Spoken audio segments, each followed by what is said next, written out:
Welcome back to some more Umineko When They Cry. So where we last left off, the older adults, surprisingly, they survived. However, the rest of servants were missing. They were able to find all of the magic circles, although, like, I think the last part, maybe 2 parts ago, maybe? I must have said something really stupid question during that time where I was like, where's the sixth sacrifice? But the sixth one could be the missing part. Could be either Kinzo or because his body got disintegrated to all hell. And there's Kumasawa. I guess Kumasawa might as well be labeled as missing because we couldn't. I was like, well, where did she go? So that aside, well, the first one where they were able to find Shannon into the parlor, but she's already dead when they discovered her. Then there's the conversation between the former Beatrice and Battler, in which bit of an interesting conversation between scientific theory and that fantasy theory of itself. I don't know. Could be made into a book by now. But let's continue reading. Is the cat in the box alive or dead? If you open the box, you will learn the answer. You will learn the truth. However, until you open the box, you can claim that the cat is alive, and you can also claim that it is dead. Both claims are the correct, quote-unquote, truths according to the people making them. And even though the two sides are in conflict, neither can win the argument as long as the box remains unopened. In other words, two truths can exist at the same time. Even though there can only be one cat in the box, it is packed with a living cat and a dead cat, forming a strange separate world.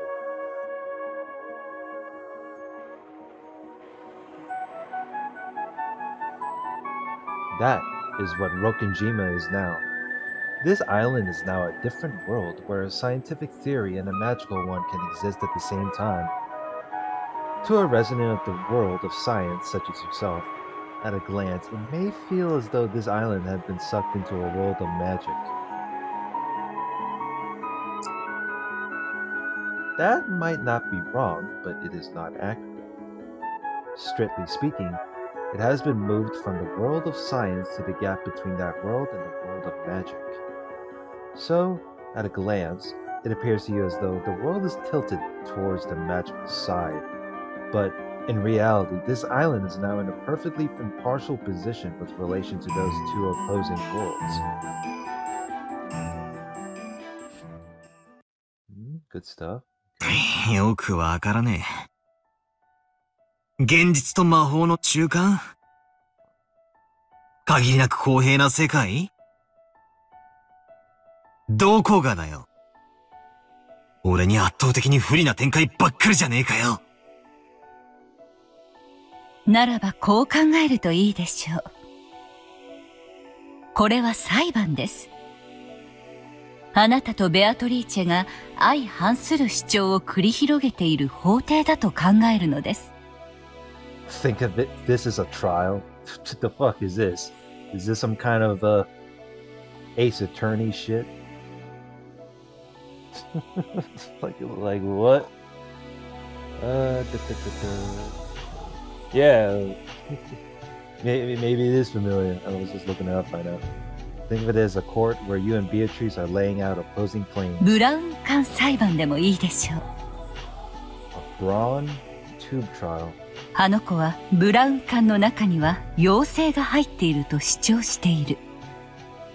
そして中に入っている妖精がどのような生態でどのような姿なのか、どのような魔力を持っているのかを次々に説明する。そしてあなたは？まあ、図書館で勉強して、ブラウン管の構造を説明して反論するだろうよ。この瞬間、法廷にはあなたの主張とあの子の主張が同時に存在する。もしもあの子の主張に耳を傾けたならば、それはあたかも真実に聞こえてしまうかもしれない。見えてしまうかもしれない。あなたはまさにそれを見せつけられた。That is exactly what you saw. Both your claim and that child's claim exist in court at the same time.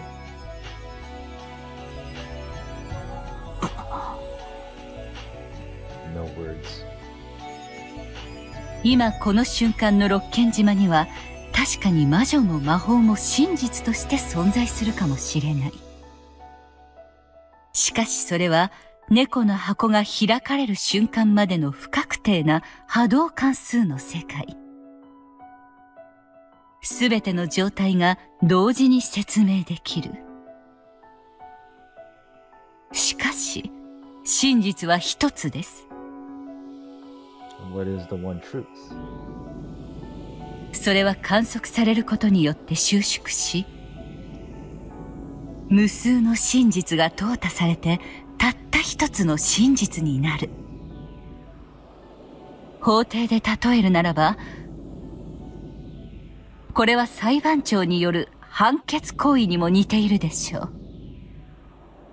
検察側、弁護側がそれぞれに主張する二つの真実は、判決によって収縮し、一つとなるのです。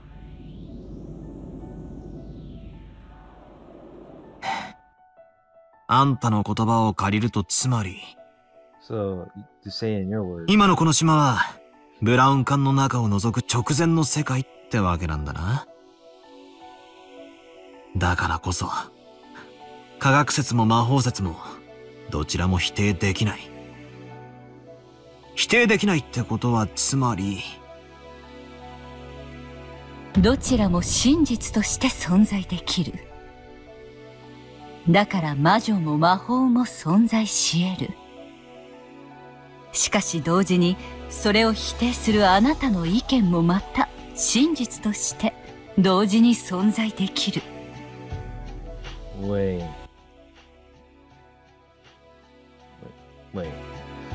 Both can exist as truths. Witches and magic can exist. But at the battler's denial also exists as a fact, as a truth. What? So they're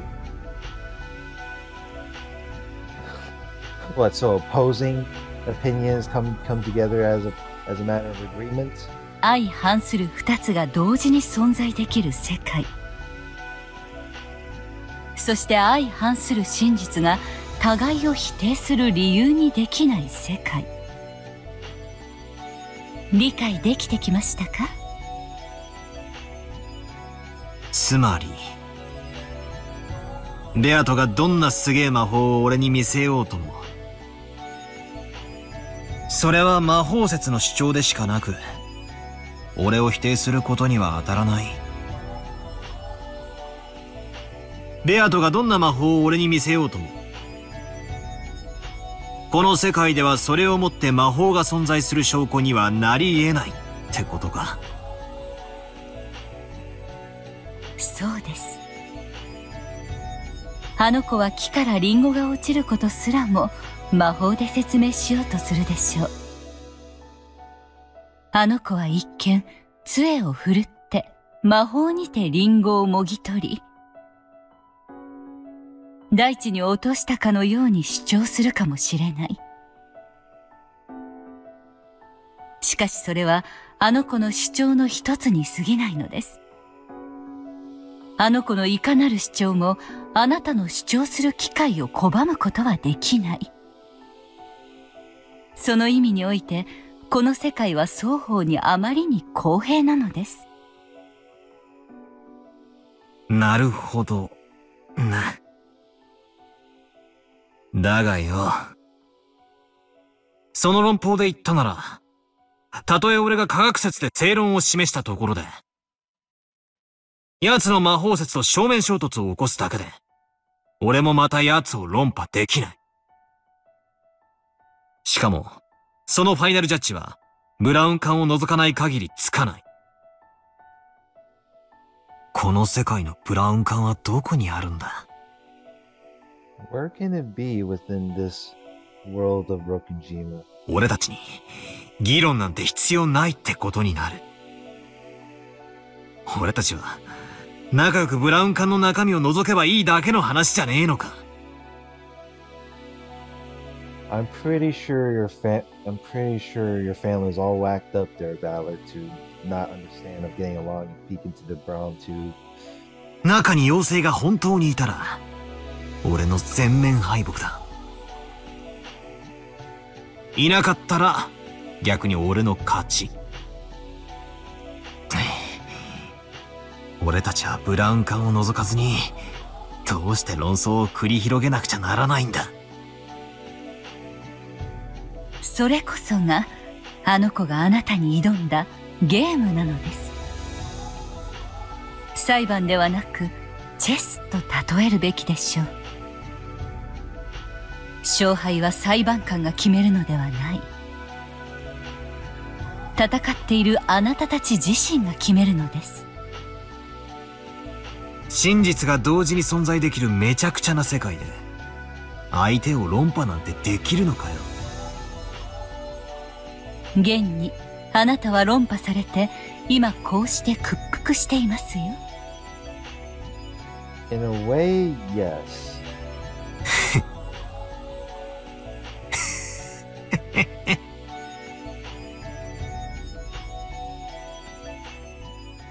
Oh, he's just gonna laugh at.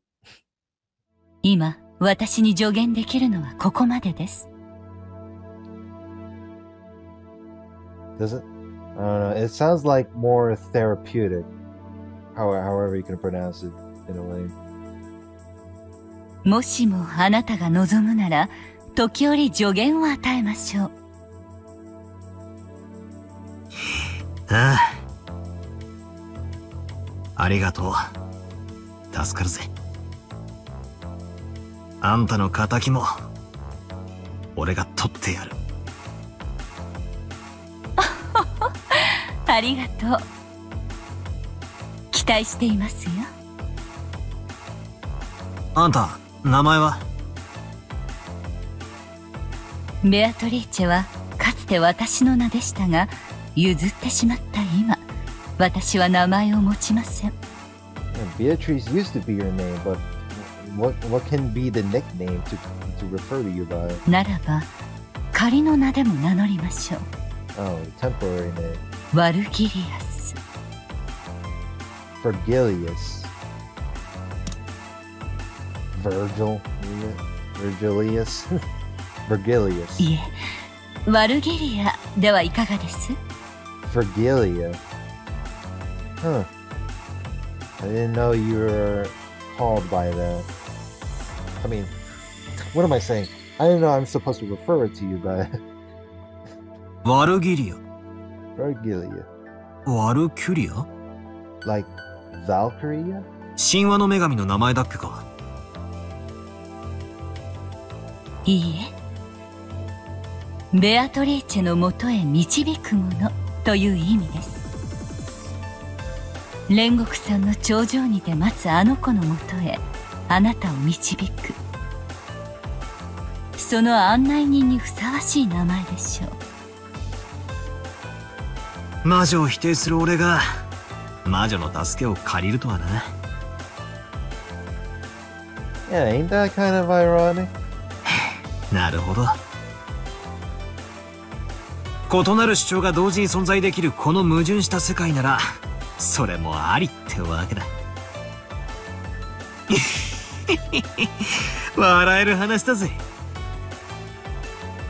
あの子の言葉を借りるけど、本当にあなたは不死鳥のような人ね。戦う気力がもう蘇ってきた。さあ、心の準備がいいならあの子のもとへ。あの子の座するチェス盤の正面へお戻りなさい。私の弟子とどこまで戦えるか楽しみにしていますよ。In other words, Balor, go out there and kick some ass. ああ、見てろよ。もうあいつの寝言には耳を貸さねえ。とことん冷静に俺の戦いを貫いてやる。もうあいつの挑発には絶対に乗らねえ。では戻りましょう。戦いの席へ。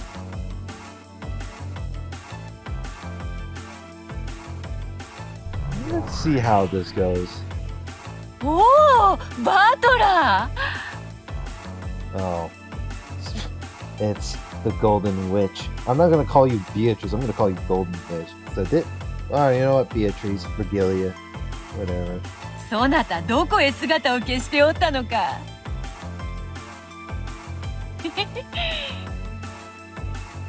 負け犬は二度と姿を現さないかと思ったぞ。You know, anyway, I'm glad to know that Vergilia and Balor are getting along with each other. Maybe they can be a pairing in the ending somewhere. I don't know. 待たせたな。頭を冷やしてきたぜ。それで Well, you gotta make that face. He's like, and? Anything more? わらわとお師匠様の愉快痛快爽快大喝采の素敵ファンタジーバトルへの回答は出たのかい？ Bro. あんなのファンタジー以外じゃ説明不能だろ。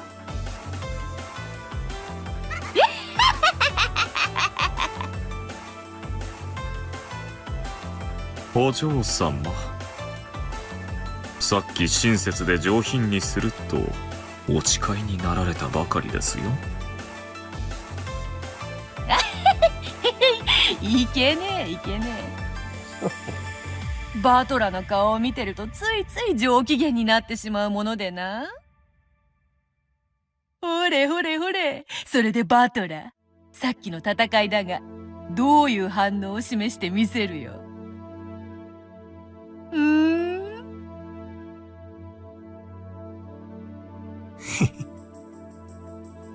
バトル？ Battle? 何があったって？ What battle? 何？ She's like, the fuck? How are you gonna respond to that? このバラ庭園のどこに？お前らがニョキニョキ生やした塔が、槍が、どこに転がってんだ？ねえじゃないか。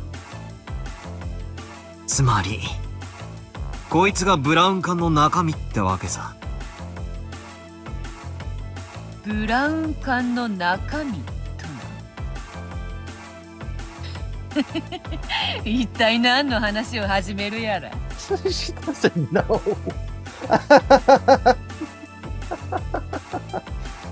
She's like the inside of a wait, what the hell's a brawn tube? 今この瞬間 Excuse me. バラ庭園には何もない。さっきまでは魔法で塔が生えていたかもしれねえさ。だがそれはブラウン管の中を知るまでだ。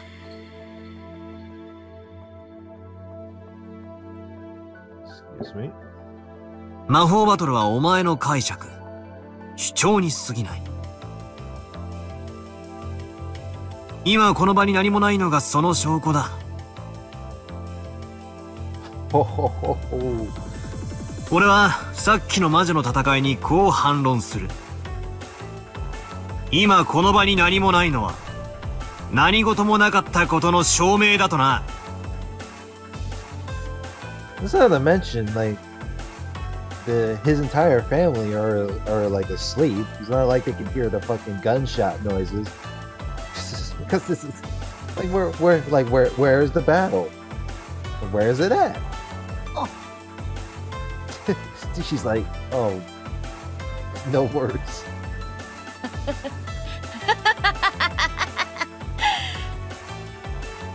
あのな、さすがに第一の晩から大暴れはできぬし、わらわもこのバラ庭園は気に入っているのでな。被害を及ぼさないため、結界の中で戦っておったのだ。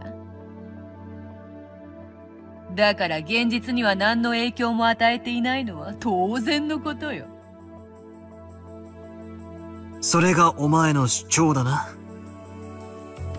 ああ、それもありだろうな。I guess that だが But she's like, wait, there's more. 今この瞬間のバラ庭園に何もない。だから魔法などなかったという俺の主張を何ら妨げるものではないんだ。おいおい、そんなめちゃくちゃでわらわの魔法を否定できるのか？魔法がないは証明不能。悪魔の証明であるぞ。今この瞬間のこのバラ庭園が真実だ。覗いた瞬間にブラウン管の中の妖精は蒸発する。そしてここには何の魔法の痕跡もない。だからお前らの魔女の戦いは行われなかった。なんだその返し手は。she yeah, where are your bragging rights now?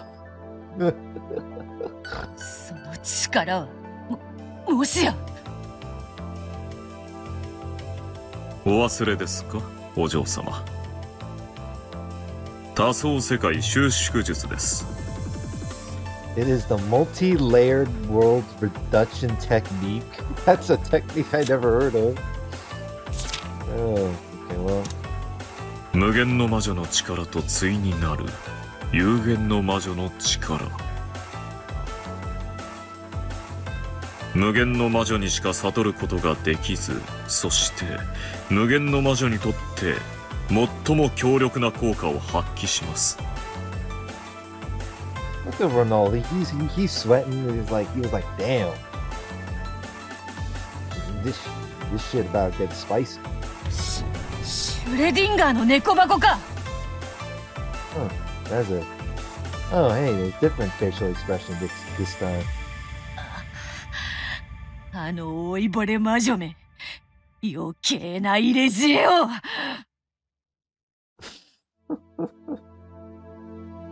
時間をロスった。使用人5人とじいさまで6人の死体。状況を確認させてもらうぜ。俺がもたもたしてて時間を無駄にしちまった。ここからはサクサクいくぜ。席に着け、ベアトリーチェ。ようやく第一の番じゃねえか。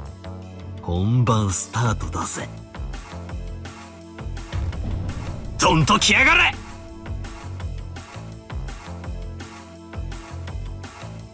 Alright. Back on track. And time moved forward. Sunday, October 5th, 1986. It is 7 a.m. Skirmish. Oh, what's going on up there at the guest house?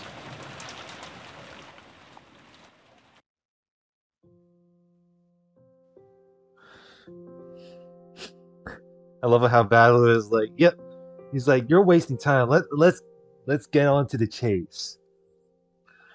Alright. Forget what the adults expected. At least for us kids, these were supposed to be a fun couple of days where the cousins deepened their friendship. However, when we woke up, there was an unbelievably cruel reality waiting for us.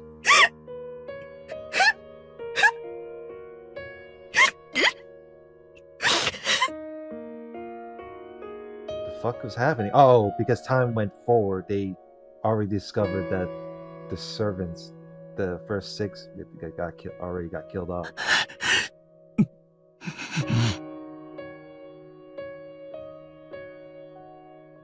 Yeah, that's very unfortunate. George, Aniki, and Jessica were crying over Shannon-chan and Kanon-kun's death. Right now, everyone who was alive had gathered in the lobby on the first floor of the guest house. And there were 12 people there. Unbelievable, right? There were 18 until yesterday. This updating the characters though? No, it didn't, but there were 18 until yesterday. And in one night, a third of that number had lost their lives. I eventually sobered up from my agitation and, along with my lack of sleep from being woken up so early in the morning, I was beginning to feel a faint sense of unreality. I want to think this is some kind of bad dream. My cheap escapism keeps telling me that over and over. Interesting background. Because this is the guest house after all. Maria had gone back to sleep on the sofa Rosa was sitting in. Rather than her having nerves of steel, she probably genuinely hadn't had enough sleep. The adults were holding items from what was apparently grandfather's collection. Short-barrel Winchester rifles. What? So... Wait, all of the older adults are armed with guns now? That's crazy. All of the adults are in charge in this third episode. What? Because first it was Natsuki in charge in the first episode, and the second episode was Rosa. Now, telling me that, what, Krause, Rudolph, Eva, and Rosa got guns? Apparently relics from the time you've been obsessed with westerns. There were 4 guns altogether. Those had been split up among the 4 siblings, Uncle Krause, Aunt Eva, my dad, and Aunt Rosa. Paper boxes filled with bullets lay on the table, and the siblings were silently loading them. なんだか怖え。 What do you mean it's a little scary? こいつに触ってると今でも親父に触るなって怒鳴られてぶん殴られるような気がするぜ。ならよかったな。Damn, even Krause got this pride in him holding a gun. いくら触ってももう殴られることはない。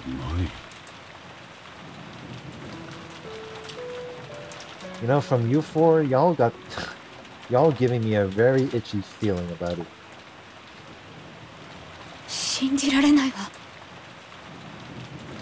あのお父様がこんな最後を迎えるなんて。Dang, bro. I mean, last episode she was holding a gun, but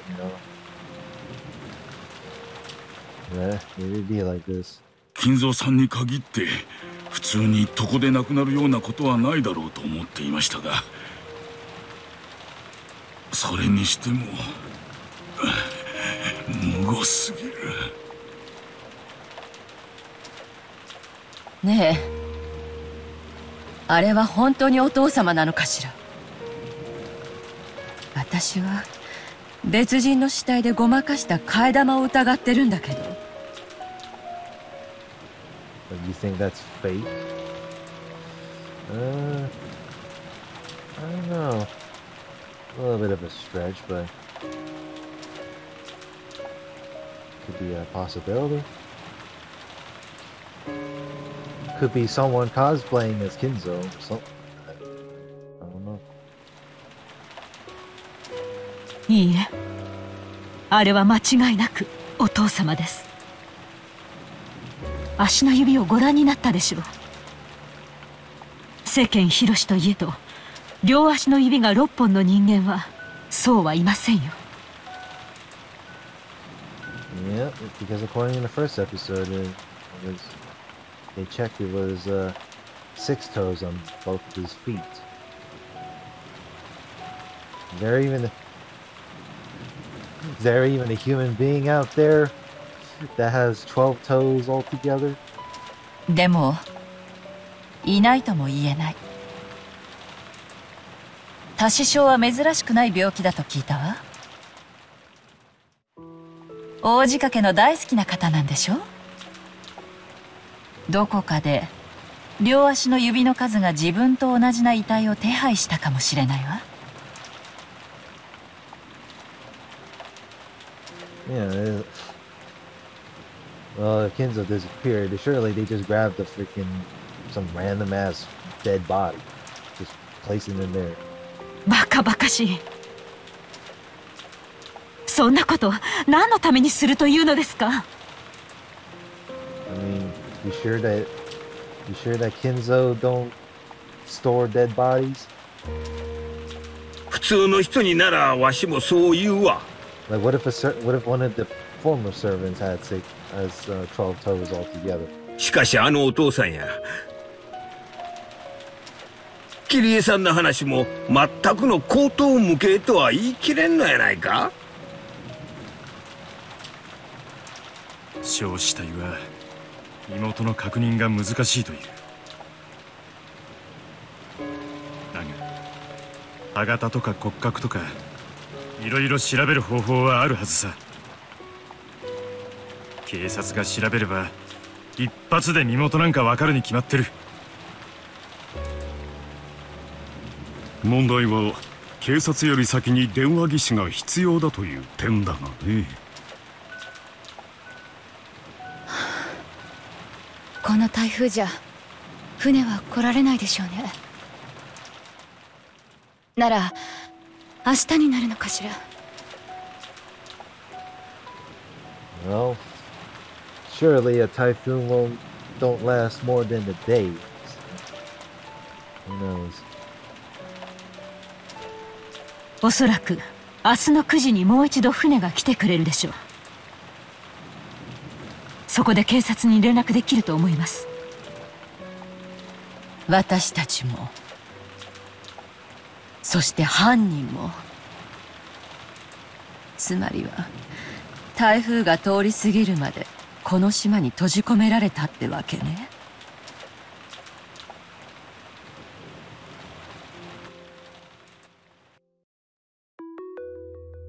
Just from our parents' conversation, you could probably figure out the general gist, but let's explain the situation anyway.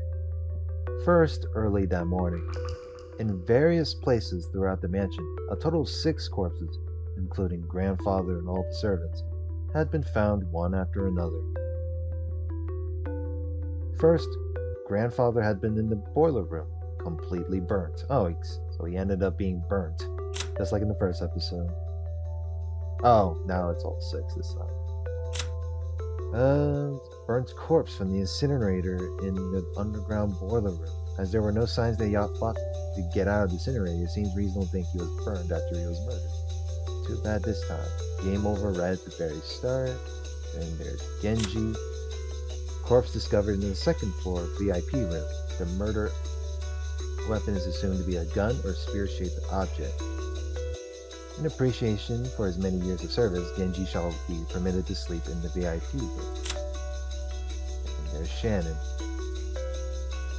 Gun or spear-shaped object. For Shannon, the parlor whose view of the rose garden was beautiful on sunnier days. Canon.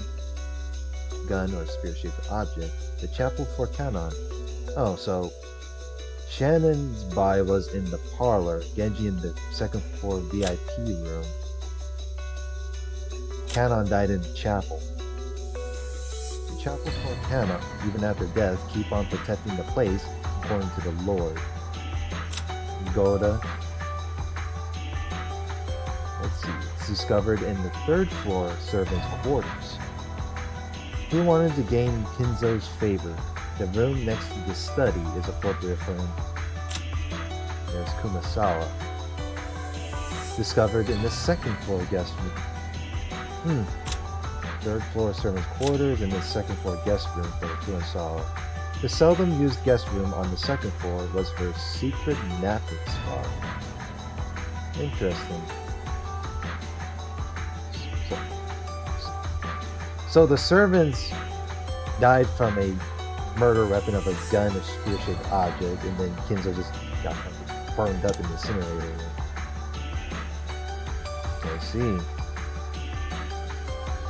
First, grandfather had been in the boiler room completely burnt. The servants had died, each shut up in the rooms throughout the mansion that had magic circles drawn on them.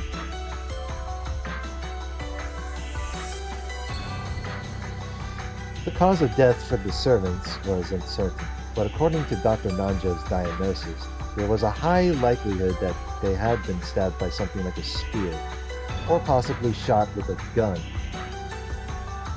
That was why the adults had started arming themselves with Winchesters. You sure that was not one of the older adults shot them? And what made the situation even more chaotic was the fact that the telephones had become unusable. It was unknown if lightning had caused them to break down or if the culprit had broken them. At any rate, since contact with the outside had been cut off, we couldn't reach the police. So until the typhoon passes and a boat comes tomorrow morning, we'll have to protect ourselves. After all, Okujima is now isolated by the typhoon. And just as we're stuck on the island, so is the culprit. It seemed that the adults had stayed up all night, holding the family conference in the mansion's dining hall the whole time, and yet the crime had occurred in the mansion. So right when the adults had been in an uproar over money, the murderer had been killing under the same roof. Wow. They didn't even hear the freaking, like, the sounds of murder. They say Aunt Natsuki's been strict about locking the doors and windows at the night, and yet some suspicious person had entered and left the mansion. The adults had decided that the inside of the mansion was too large to be safe, so they had pulled out the guns and moved to the guest house where we had been. Which brings us to the present. George Aniki had begged to see... Oh wow. George Aniki had begged to see Shen and Chev's corpse, but the adults had refused, saying that he mustn't do so until the police arrived. That wasn't just because they wanted to seal all the rooms to preserve the scene. After all, the culprit who had killed 6 people was wondering about the mansion. To the Ushiromiya family right now, the mansion that should have been their home was now a danger zone that an unknown murderer could enter and leave at will. After all, it's a huge mansion. There are plenty of blind spots and dark places, and it's too vast to guarantee absolute safety with this number of people. What, so how are you going to get some food from the mansion then? Unless there are some food in the guest house that's prepared. Like snacks or whichever. Relatively speaking, the guest house was much smaller. It had 2 above-ground stories, something like 10 or so rooms. Apparently it had originally been constructed to serve as a small hotel as part of the plan to turn this island into a resort. So it was easier to know what was going on everywhere inside it. It would be easier to keep safe. It made for a good place to hole up in. Also, it was extremely likely that this mass murder of 6 people was a quote-unquote game. After all, the culprit had proclaimed so in a letter. I heard that a Western-style envelope with the family crest, just like the one Maria claimed to have received from Beatrice yesterday, had been found in the boiler room where grandfather's corpse had been discovered. This was what the letter said. So that there will be no misunderstandings, the game I seek is for everyone to try and solve the riddle of the epitaph, not for you to try and catch me. If you don't solve the riddle, the pitiful sacrifices will further increase in number. It would be wiser to spend your time solving the epitaph instead of searching for him. If no one can solve the riddle, no one will survive. If a person appears who can miraculously solve it, I will give them all the gold of the Golden Land, the Ushiromiya family headship, and all of my power. I was the one who succeeded the Ushiromiya family headship after Kinzo-sama. I look forward to seeing who will succeed to that headship after me. The Golden Witch, Beatrice. This riddle of the epitaph was that thing.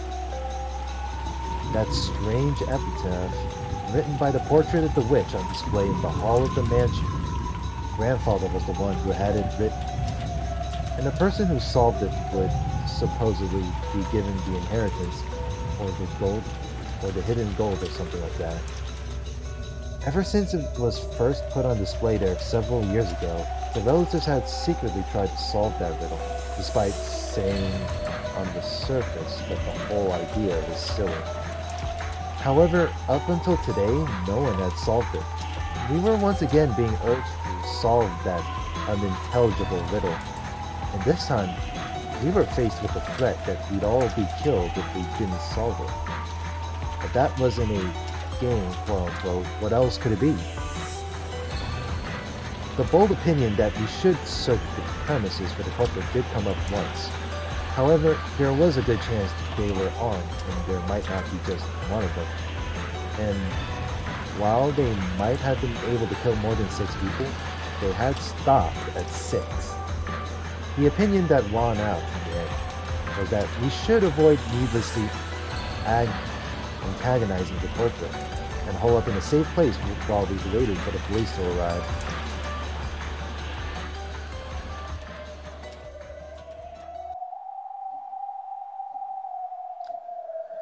After the adults carefully checked that the doors and windows in the guest house were locked, they set up camp in the lobby. As they loaded their guns to distract themselves from detention, their expressions showed that they were already fatigued from this long day, which had still barely begun. There was nothing for me to do. Now, all I could do was be taught how to use a gun, to prepare for the off chance of something happening that led to an excess of guns. That's fine. Just obediently stay there, me and the rest of you. Oh. また最初は6人か。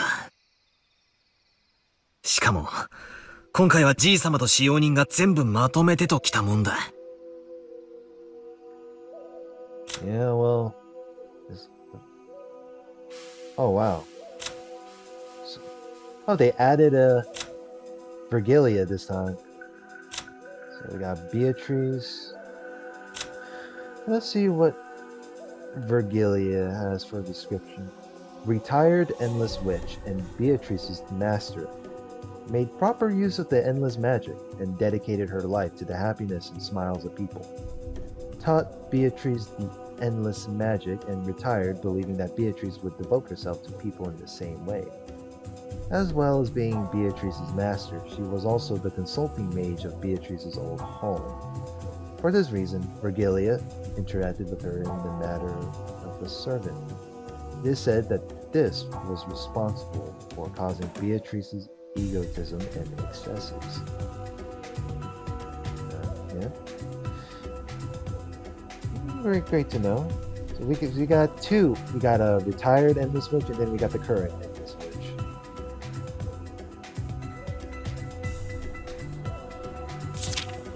I hate it when I can do this. There we go. Because the thing, so for the 6 hours, so the first, I feel like the first 6 sacrifices in the first episode, I feel like it was all random. I could be wrong. It feels all randomized. And the second episode was where all the older adults, except for Rosa, got killed off for the second episode. Yeah. Oh, right, there's Beatrice. This time his grandfather and all of the servants put together. おそらくあの子は前回のゲームでのあなたの指し手を慎重に研究したのでしょう。そしてあなたが最初に疑うと高い確率で推定される駒を最優先で奪ったに違いありませんよ。So this time we got Vergilia. Feels like Vergilia is like Battler's ally. Sort of. I mean, hopefully the Beatrice don't eavesdrop on their conversation. That's the thing though, like there's Vergilia and there's Beatrice. I mean, I get the feeling that Beatrice would feel like she would eavesdrop, but who knows. 筋だな。前回も前々回も屋敷に精通しマスターキーを持ち歩く使用人たち全員は常に最高順位で疑わしい人物だった。前回のゲームの例えばジェシカの密室がいい例だ。使用人が犯人であることを認めさえすればあんなのは密室でも何でもない。故にあの子はそこを真っ先に切りに来た。あなたがやがて逃げ込むであろう退路を真っ先に塞ぎに来たのでしょう。ベアとはすでに赤でこの島には19人以上いないと宣言している。それはつまり諦めろってことだ。Well, it's like, well, I might as well give up. もう俺は18人の誰かを疑わざるを得ない。あの子はその18人の駒をすべて奪い切った上で存在しないはずの19人目として降臨し、あなたに自らが魔女であることを認めさせる手で来るでしょう。魔法を見せつけることで強引に屈服させる恫喝的手法がもはや通じない以上、あの子にさせるのは成功法だけなのですから。上等だ。もうハッタリは通用しねえぜ。気をつけて。まやかしは魔女の最も得意とするところ。あの子が何を言おうと何を見せようと、あなたが信じる真実を決して脅かすことなどできないのです。それを忘れないで。お、そう何度も同じ手が通用してたまるかってんだ。出てこいよ、ベアトリーチェ。Yeah, if you fall for the same moves over and over, then you be doomed. おっ始めようぜ。